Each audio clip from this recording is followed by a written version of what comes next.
Mr. Secretary, has any candidate received a majority? Yes, Mr. President. Representative Ivory has 28 votes. Thank you, sir. All right, Mr. Ivory.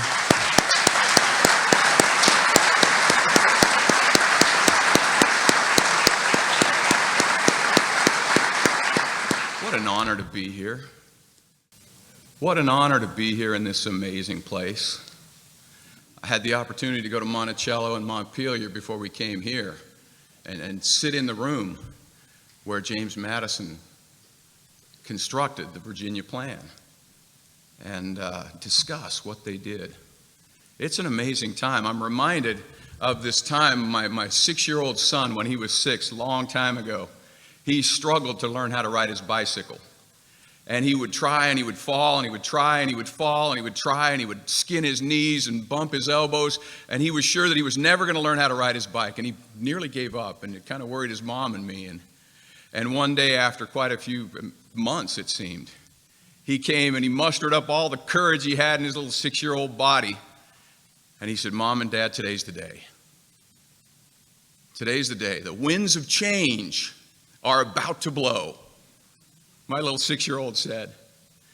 And he got on his bike, and as wobbly as could be, he grabbed the handlebars, just white knuckle, and he's going down the hill, and he's riding his bike for the first time ever down the hill, and he runs right into a tree.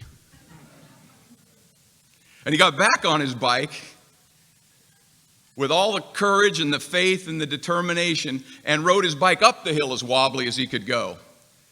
And today my son's known as the unicycle man at the University of Utah, because he's got a unicycle this big, and with that grit and that determination and that faith. Our system is like a bicycle.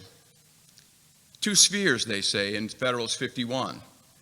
The power of the people is divided between 2 spheres, and they control each other as a double security to the rights of the people.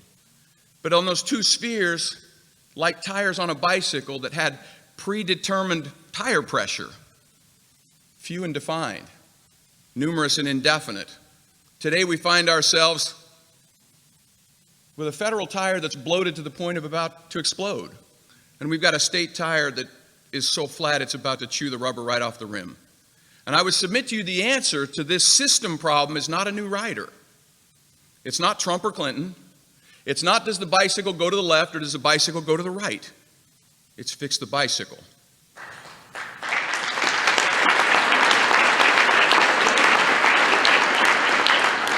I would submit to you that the founders, knowing like any good bicyclist that goes out for a long ride, that you're going to need a repair kit.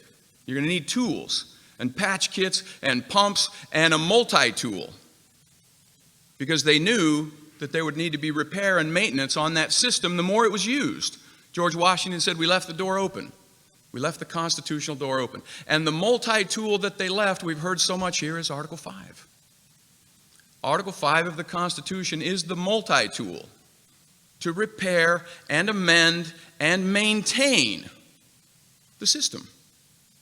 Not personality, not policy. We have a system problem. W. Edwards Deming, every system is perfectly designed to achieve the results that it gets.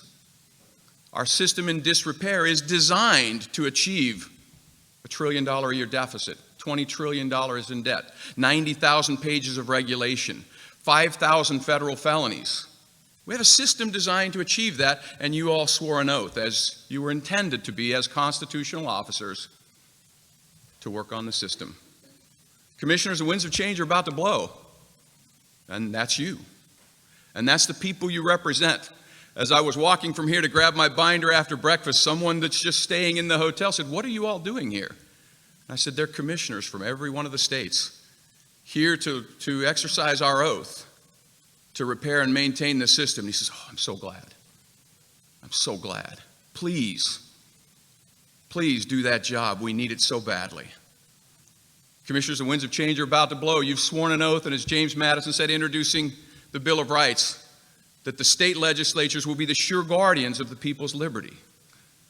They will be able to resist the federal encroachments with more effect than any power on earth can do, because they are the sure guardians of their people's liberty. And today, as we work, please Let's work diligently, as we are the sure guardians of the people's liberty. And thank you very much, and thank you for being here. I'm honored that there are so many people willing to stand up for the liberty of my children. And I know that the nation has its eyes on you. Thank you for being here, and let's get to work.